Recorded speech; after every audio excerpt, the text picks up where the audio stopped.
Hi, it's me again with Corel Draw Tips and Tricks. Pretty good looking twisted triangle. We're going to use a couple of good keys, the alternate and the shift key, to draw this or help draw it. I'm going to start with a 6-sided polygon. This is probably the most important part. To get that in the center of the page. Let me move all this stuff out of the way. Let me put it over here and put this over here.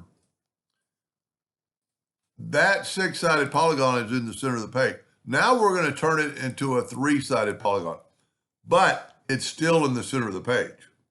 And I'll just kind of prove that if we take a 3-sided polygon, well, let me start with a 3-sided polygon and draw a 3-sided polygon and hit P. Look at the difference. That's because for some reason a triangle isn't a centerable item. If we bring in indexing lines and hit P,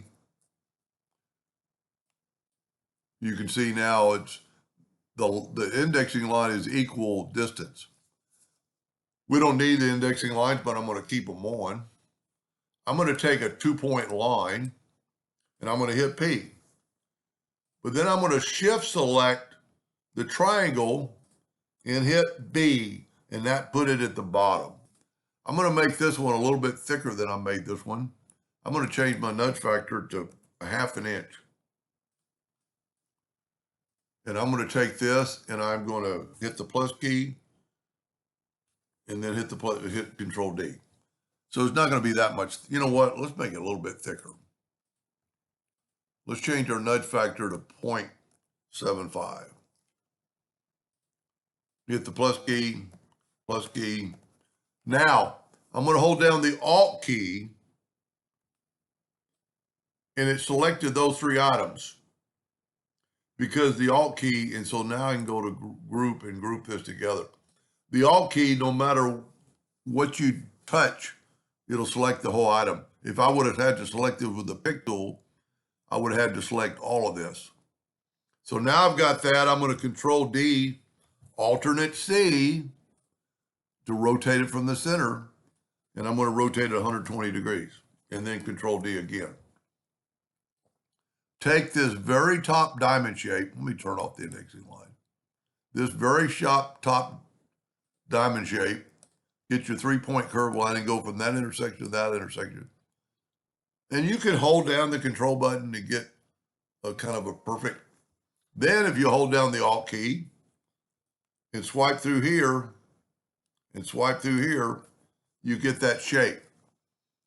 Now I'm going to group this together, Control G, and I'm going to take my Smart Fill tool. I'm going to do a different color this time. I'm going to pick that turquoise. And so there's 2 trains of thought. We could nudge this out of the way, but my nudge factor set so low, but it'll work. Now we're going to take this shape and use the interactive fill tool and kind of come across there and then put darkness here. I don't know what happened, why it's already dark. There we go. I didn't do something right.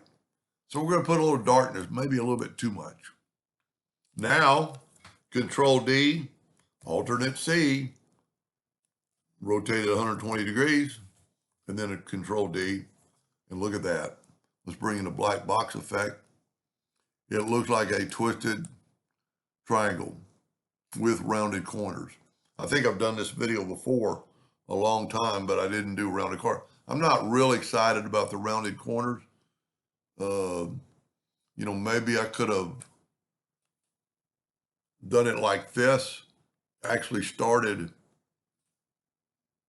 maybe even down in like to here, and then hold down the control button, kind of get a different rounded corner.